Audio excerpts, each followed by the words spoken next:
I think it is utterly fascinating that we don't know the creator of Bitcoin. Who made Bitcoin? Satoshi Nakamoto. Satoshi Nakamoto. What could possibly be the motivation for us not knowing who this is? His disappearance is what really solidifies Bitcoin's decentralization. And this guy actually gave humanity something for nothing. Satoshi Nakamoto I do know the one person on the planet that can find the true identity of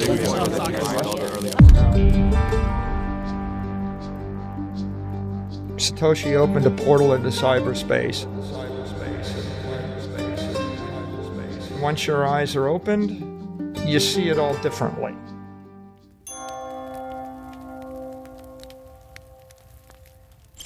Money has not generally been regarded as having anything to do with journeys into the non-material realm of the spirit. It is generally believed to belong to the material world. It can buy certain things, but it cannot buy friendship, love, intelligence, or the answers to deep and eternal questions about the mysteries of the universe. In fact, money is accused of leading people away from these. This, however, takes us to the curious matter of Bitcoin. In 2009, a brand new form of money was created and released to the world. It was called Bitcoin. It went on to become the fastest asset in the world to reach a $1 trillion valuation. It garnered the attention of the entire financial world. Impressive, but not spiritual. Apart from that, though, quite unexpectedly, many people who study Bitcoin discover that it arouses within them life-altering spiritual journeys.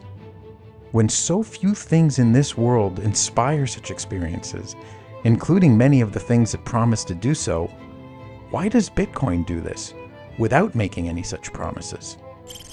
Our search for the answer to this question begins at the beginning of Bitcoin's story. It is a story unlike any other.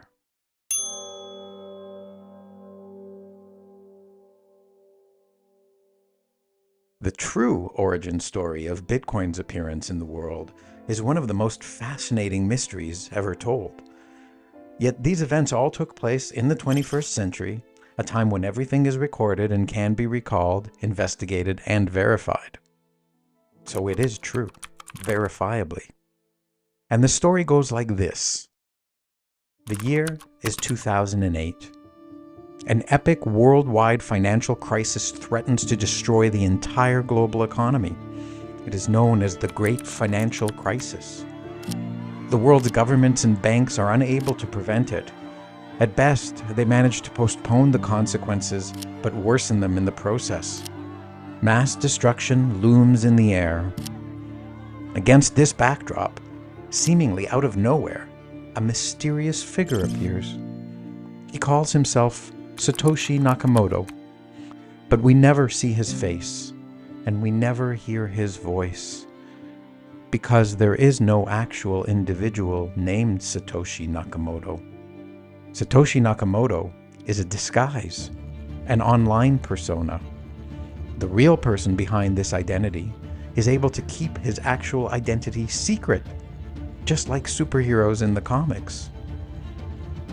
Nobody asked for him to appear or to provide any help. Nobody knew he existed. Nobody knows his true identity. Yet, out of nowhere, he shows up, and he brings with him an invention which he calls Bitcoin. He explains this invention's workings in a short, flawlessly written document. In this paper, he also presents a solution to a problem that mathematicians and computer scientists claimed could not be solved. They had proven that it could not be solved. Yet, despite the theoretical impossibility of solving this problem, Nakamoto provides a solution that does work in practice, and it is an essential part of how his invention functions. The invention itself works as a new form of money, unlike any that came before it. It is an intangible, yet incorruptible money, ruled by no person, no institution, no company, and no government. It is rules without any rulers. For a couple of years, The mysterious Satoshi maintains the system, evangelizes the idea, and finds volunteers to run and tweak it alongside him. And then, poof, quietly, he simply disappears. It's an exit with no fanfare, not even an announcement. He merely leaves, sending a final email to one developer saying he has moved on to other things and that Bitcoin is in good hands.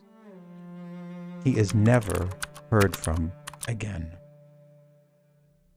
What becomes of this invention, then? Abandoned by its creator, is it now doomed? Hardly. Despite having no leader, no employees, no funding, and no marketing, Bitcoin roars to life and spreads throughout the world. It is not a democracy. It is not a corporation. It is not a charity. Its fundamental rules cannot be altered by anyone. It is an invention unlike any that ever came before it. As such, it is indescribable with existing words. New ones need to be created to attempt to explain it. And its creation is itself hard to describe. Nobody can quite explain how in one single act, Satoshi was able to simultaneously address the unsolvable mathematical problem and build a system that could run itself without requiring regular maintenance. Bitcoin can, and in fact does, run itself. Moreover, the system is accessible to every single human being on Earth. Nobody needs to go through a sign-up process to use it, and nobody can prevent anybody else from using it. And the system itself cannot be stopped. Even the most powerful governments in the world are powerless to stop it. It is a system engineered to essentially last forever. Its design can accommodate running for billions of years without ever running out of storage space or exhausting user IDs or even requiring any significant upgrade. Its continued operation relies only on the eternal and unchanging laws of math and physics. Bitcoin does so many things that no invention before it could. How did Satoshi do it, people wonder. But because he's vanished, no one can ask him how he did it. In vanishing, Satoshi took with him these secrets, but he left behind, abandoned, approximately 1 million bitcoins that he himself earned in its earliest days, long before the coins were worth anything to others. We cannot ask him why he invented Bitcoin, how he remained hidden, why he disappeared, how he came up with these ideas, or where he found the strength to remain hidden after his disappearance, either at times when Bitcoin was being attacked and looked like it needed his help, or when his million coins reached a value of $1 billion, and then $10 billion. We can only ask ourselves questions about Satoshi. What kind of person was this mysterious creator of Bitcoin, who solved a problem thought to be impossible to solve, who kept his identity hidden from every single person and agency in the world, who built an unstoppable and indestructible system, and who mysteriously vanished and turned his back on extreme fame, power, and fortune, rewards so often sought by so many? There are more questions about Bitcoin's story than merely those about Satoshi. In our modern world, we have been raised to believe that nations and large corporations are the world's most powerful entities. Yet, while many of these have opposed Bitcoin, seeking to ban, destroy, seize control of, or compete with it, none have managed to do so. How does Bitcoin survive despite having so many powerful enemies? Why are they its enemies? Why have some changed their views to become its allies? And why have so many people become believers in Bitcoin as a solution to many of the world's problems? When we hear this story, we must remind ourselves that it is not a story distorted by thousands of years of history, by changes in languages, by a lack of physical evidence to support it, or by any of these other obstacles that ancient myths suffer from. It did happen, and it is in fact continuing to happen before our very eyes. There are already many exciting chapters in Bitcoin's short history. Consider the episodes where nations like China, Turkey, and India outlaw it, or when in America, powerful politicians seek to ban it. There's the attempts by leaders of financial institutions to use their authority and influence to harm and discredit Bitcoin. Yet, Bitcoin survives all these attacks. In fact, it is made stronger by them. The battles do not end there.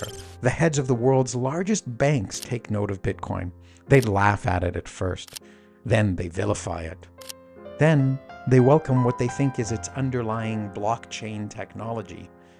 Slowly, they begin to accept it, but they remain cautious. Huge corporations like Facebook attempt to create substitutes, mustering their huge audience, capital reserves, and reputation. They fail. Entrepreneurs and plenty of charlatans pretending to be entrepreneurs try building copycat systems. They obtain the backing of large venture capital firms. They spend hundreds of millions to market their alternatives. But these come and go like the seasons. Bitcoin is often imitated and often attacked, but never duplicated or destroyed. Were it not for the fact that Bitcoin's origin story is so fully documented and so thoroughly and provably verifiable, critics could easily dismiss this story as an unsubstantiated myth, given how many attacks Bitcoin has reportedly survived. What makes this so extraordinary is that this is a story that flies in the face of many widely held beliefs. This story dispels the belief that we cannot solve problems that experts, scientists, and mathematicians claim to be unsolvable. It erases the belief that a person cannot maintain their privacy or keep secrets. It eliminates the belief that it is only fame, fortune, or power which motivates people. And it invalidates beliefs that nations and corporations are all powerful. All these beliefs are, by this one true story alone, completely shattered. We are left with the realization that it was these old beliefs we held that turned out to be the myths. This story of Bitcoin's origin destroys beliefs so widely held in our present culture that not believing any of them could be considered by many a sign of insanity, or at the very least, a sign of being hopelessly unrealistic. After all, if you disagree that people are driven by greed, whether for power, money, or fame, you are deemed so foolishly naive that you must be stupid. If you believe you can create something worth hundreds of billions of dollars that the world's most powerful governments and armies couldn't stop, you'd be labeled delusional. If you claimed you could do this while being left completely in peace, out of the prying eyes of the media, investigative agencies, and countless others, most would say you were completely ignorant of the facts of reality. And yet, Satoshi showed all of these things were actually possible. The truth of this story forces us to accept that it was our beliefs that were false, and that such ideas as these are not in fact false and insane, but true and attainable. What are we to do then? It is said that nature abhors a vacuum. When something vanishes, it must be replaced with something else. This shattering of old beliefs, then, is the entry point to a new worldview. Seeing that our previous beliefs were false means we must erase them from our belief system. But we cannot leave blankness and emptiness where they once stood in our minds. We need to replace them. The telling of the story of Bitcoin, in shattering old beliefs, thus reveals the entry to a new world of beliefs, which replace the old and cynical ones the story erased. Even more importantly, it causes us to ask what the implications of those new beliefs are. New questions arise, such as, since expert proclamations may be false, which ones in fact are? Should I strive to maintain my own privacy? Can I too avoid being controlled by corporations and governments? What are the things that I value over money, power, and fame? As may be obvious now in retrospect, the best way to initiate a new spiritual journey is to erase old beliefs that no longer stir one's spirit, ones which maybe never did. And since this is what the true story of Bitcoin actually does, it is not surprising that many who hear it embark on a spiritual journey, one which involves asking questions like, where does power really rest today? What else might I believe that is false? What might I be able to accomplish that I thought was impossible? What might others be able to accomplish that we have been told was impossible? What might actually be possible? And how might the world be different if we do these things? Entering this rabbit hole, as it is known, now freed of those previous constraining beliefs and assumptions, is the moment of spiritual awakening for many. Satoshi's story, being a true story of hope rather than a mere fictional one, rids many people of the idea that hope is just wishful thinking limited to the realm of fiction. It shows unequivocally and provably that extraordinary feats can be achieved even by a single individual. Armed with this belief that many more things are possible than previously thought, the incentive to dream and to hope and to work to make those hopes and dreams come true in reality is ignited.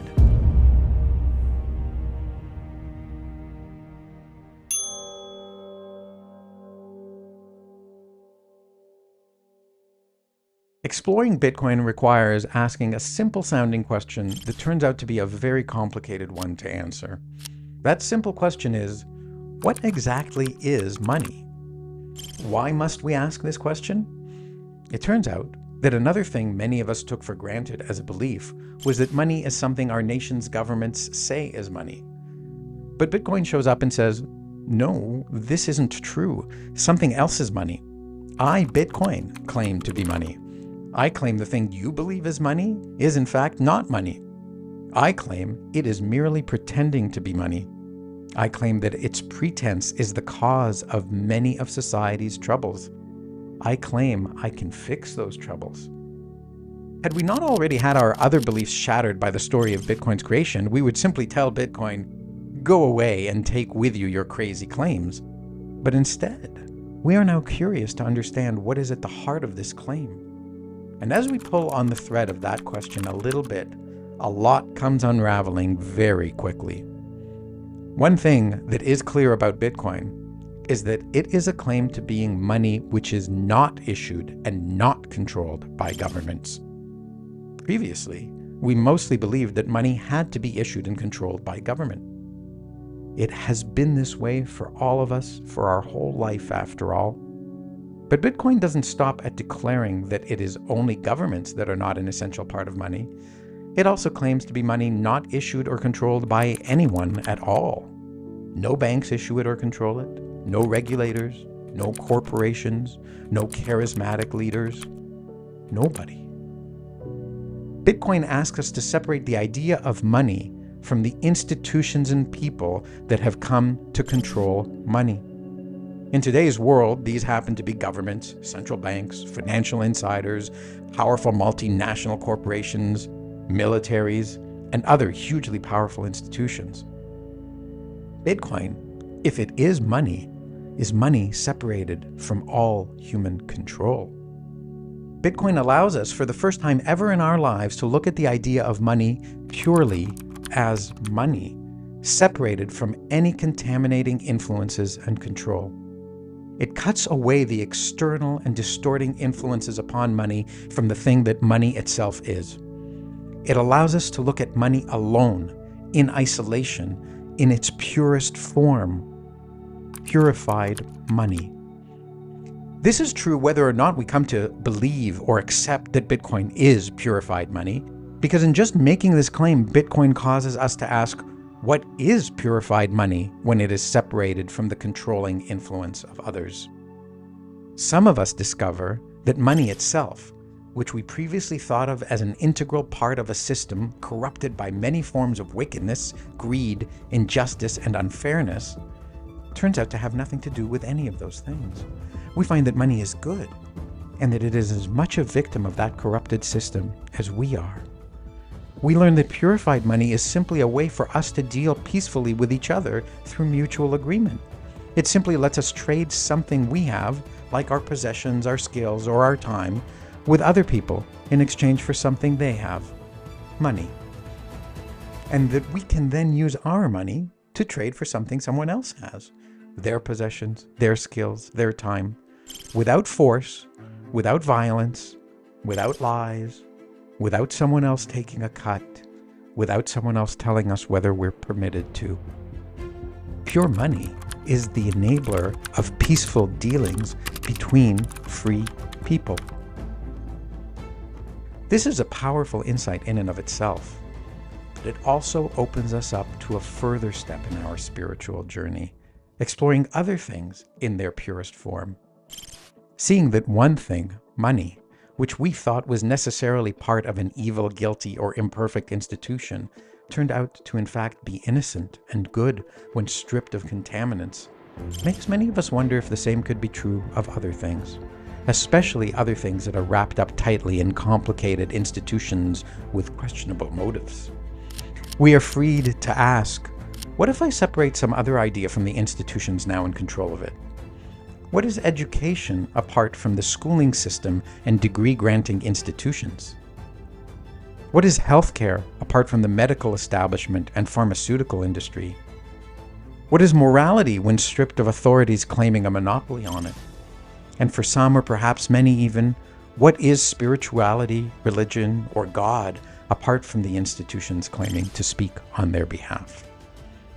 And as we begin to explore those questions, it turns out that for many of us, the source of much of our concerns, our anger, our hatred, or our frustrations with these and other topics is not actually related to the core or pure idea. Instead, it is the institutions that have wrapped themselves around the idea that have tainted it. So for those of us who rejected the moral, spiritual, and religious realm because of our dislike or mistrusts of its earthly institutions, Bitcoin now provides us with a template for asking and learning about that thing purified, extricated from these contaminants. And if we do, then so begins another journey, or several, framed similarly to our first question that Bitcoin made us ask of what actually is money. We now ask, what actually is learning? What actually is being healthy? What actually are purpose, morality, and spirit? Isn't it remarkable that asking the simple question, what actually is money, begins, for many, a journey whose path might lead to asking a question like, what actually is God? And then going down that path.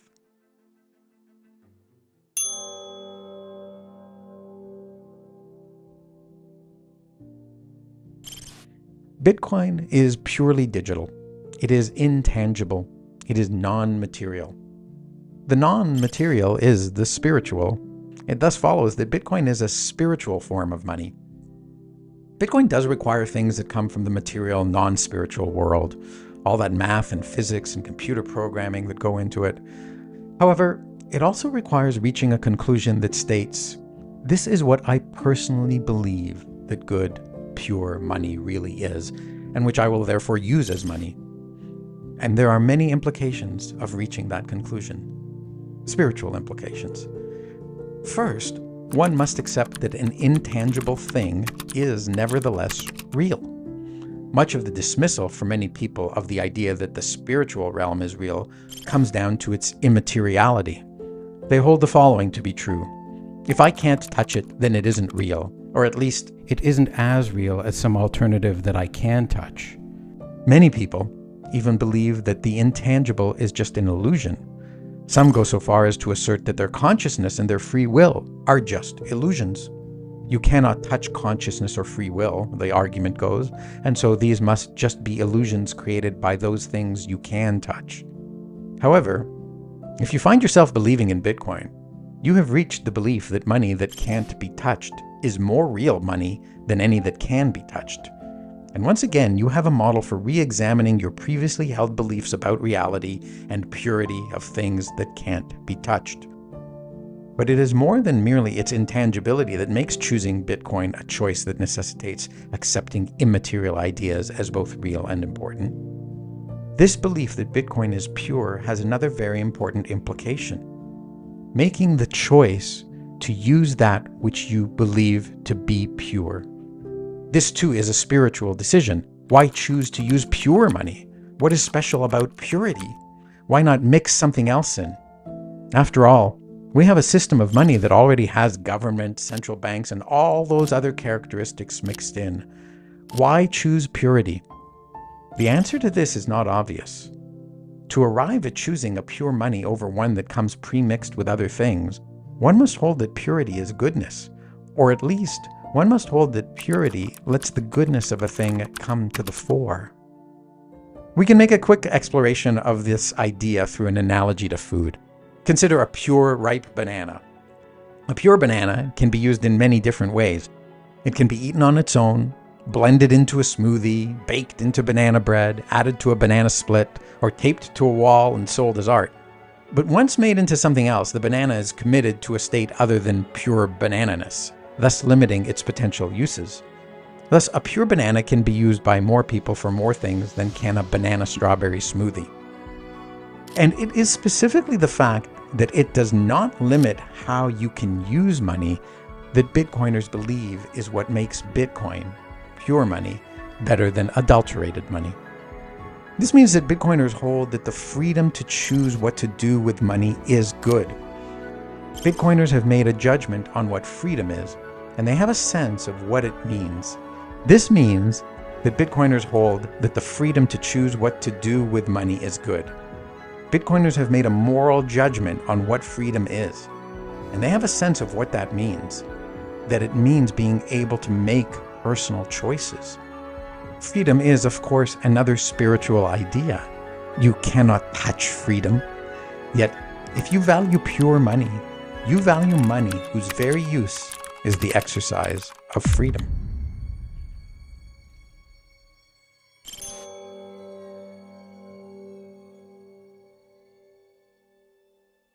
A spiritual journey almost always entails asking the question, what are the most important matters? That often turns our attention to morals and values. A moral action is something that someone considers acceptable behavior. An immoral action is an unacceptable one. A value, on the other hand, is something that someone values or appreciates. If you don't like bananas, you don't value them, but you probably wouldn't describe them as immoral. You might, however, view as immoral someone who goes into the grocery store and begins smashing all the bananas, even if you don't value bananas yourself. The journey into exploring Bitcoin causes one to ask many times along the path, is Bitcoin offering something here that I find valuable and moral? It makes one look into one's own spirit to verify what it is that one finds moral and valuable. It is worth emphasizing here that Bitcoin does not say, choose me for I am good. It merely says, here I am as I am. Judge me for yourself. Choose for yourself. If you judge me good, use me. If you do not, don't. You do not use Bitcoin because someone made you do it, or because Bitcoin forced you to use it. You use it because you, based on your values and your morals, choose to use it. Let's take a closer look at what this means.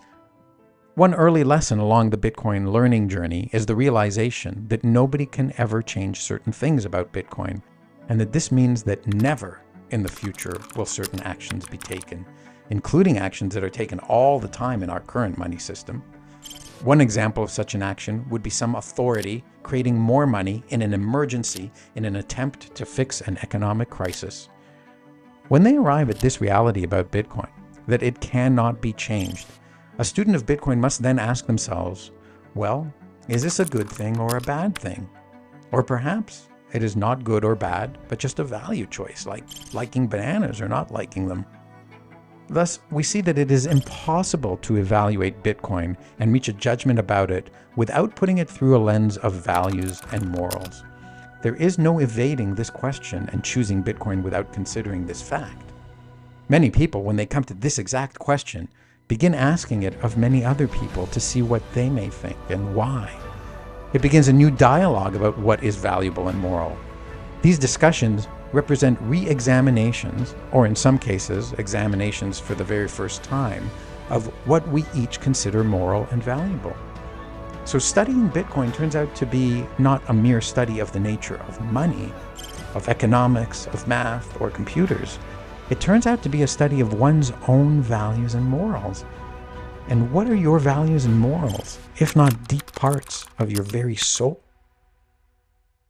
Yes, studying Bitcoin not only initiates a spiritual journey involving the study of purity and goodness in money, or the purity and goodness of education, healthcare, or other commonplace services, it also sends one on a journey of exploring what lies in their own evaluations of what is good and what is valuable, according to one's own soul. Some people may, after studying it, reject Bitcoin. If they do reject it, it will not be because the math or programming doesn't check out. If they reject it, it will be because they have looked inside their own spirit and deemed Bitcoin's offerings immoral or without value. And indeed, that is the claim that some people make. However, if you accept Bitcoin, you will also not likely do so just because the math and the programming check out. I don't know a single Bitcoiner who draws the line here. If you choose Bitcoin, you will have chosen it because you judged that what Bitcoin offered was something moral and valuable that nothing else offered. Why might you judge it good? Is it because, for example, it can't be stolen? Good, in this case, is a moral judgment. It is because you accept spiritually that stealing is bad. Bitcoin asks you to discover your morality for yourself rather than telling you what is and isn't moral.